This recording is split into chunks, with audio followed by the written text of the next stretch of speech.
രണ്ടാം വത്തിക്കാൻ കൗൺസിലിനെ കുറിച്ചുള്ള പഠന പരമ്പരയുടെ 47ാമത്തെ എപ്പിസോഡിലേക്ക് ഹാർദവമായ സ്വാഗതം. ഈ എപ്പിസോഡിൽ നമ്മൾ ചർച്ച ചെയ്യുക ആരാധനാക്രമം എന്ന പ്രമാണരേഖയെ സ്വാധീനിച്ച വിവിധ ഘടകങ്ങളിൽ ഒന്നിനെക്കുറിച്ചാണ്. അതിലൊന്ന് ആരാധനാക്രമ നവീകരണ പ്രസ്ഥാനമാണ്. ആരാധനാക്രമ നവീകരണ പ്രസ്ഥാനം ആരംഭിക്കുന്നത് 17ാം നൂറ്റാണ്ടിൽ ഫ്രാൻസിലാണ്. പിന്നീട് 18-19 നൂറ്റാണ്ടായപ്പോഴേക്കും യൂറോപ്പിലാകമാനം ആരാധനാക്രമ നവീകരണ പ്രസ്ഥാനം പ്രചരിച്ചു.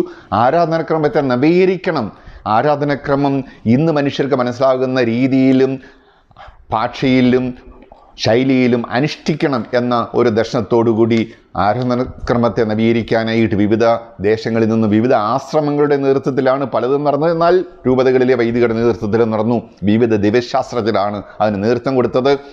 ജർമ്മനി, ഫ്രാൻസ്, ബെൽജിയം, ഹോളണ്ട് തുടങ്ങിയ വിവിധ രാജ്യങ്ങളിലെ വിവിധ ദിവ്യശാസ്ത്രജ്ഞർ, അതിൽ പ്രഗത്ഭരായിരുന്ന പ്രധാനികളായിരുന്ന ഏതാനും പേരുടെ പേരുകൾ പറയുകയാണെങ്കിൽ Adam Mohler, Valentin Thalhofer, Adolf von Harnack, Andreas യുങ്മാൻ, റൊമാനോ ഗുവാഡിനി തുടങ്ങിയവരാണ്. റൊമാനോ ഗുവാഡിനി ആണ് മരണശേഷവും കൂടുതൽ പ്രശസ്തനായി മനസ്സുകളിൽ നിന്നത്. മറ്റുള്ളവരൊന്നും നിന്നും പ്രശസ്തരല്ലെന്നോ അല്ല.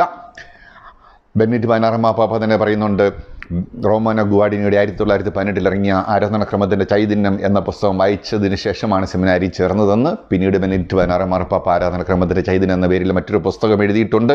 ആശയങ്ങൾ തമ്മിൽ ഒത്തിരി സാമ്യമുണ്ട്.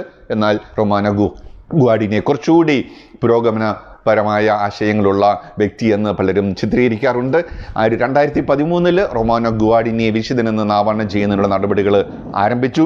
അങ്ങനെ ആരാധനാക്രമ നവീകരണ പ്രസ്ഥാനത്തിലൂടെ ആരാധനാക്രമത്തെ നവീകരിക്കാനുള്ള ശ്രമങ്ങൾ നടന്നപ്പോൾ 1947 12ാം പീയൂസ് മാർപ്പാപ്പ മീഡിയാത്തോർ ദെയ് എന്ന ചാക്രിക ലേഖനം എഴുതുകയും ഈ നവീകരണ പ്രസ്ഥാനത്തിൻ്റെ ആശയങ്ങൾ ഉൾക്കൊള്ളുകയും അതൊക്കെ പ്രോത്സാഹിപ്പിക്കുകയും ചെയ്തു. ഇത് രണ്ടാം വത്തിക്കാൻ കൗൺസിലിൻ്റെ തുടക്കത്തിന് മാത്രമല്ല, ആരാധനാക്രമം എന്ന പ്രമാണരേഖയുടെ ഉത്ഭവത്തിനും കാരണമായിട്ടുണ്ട്.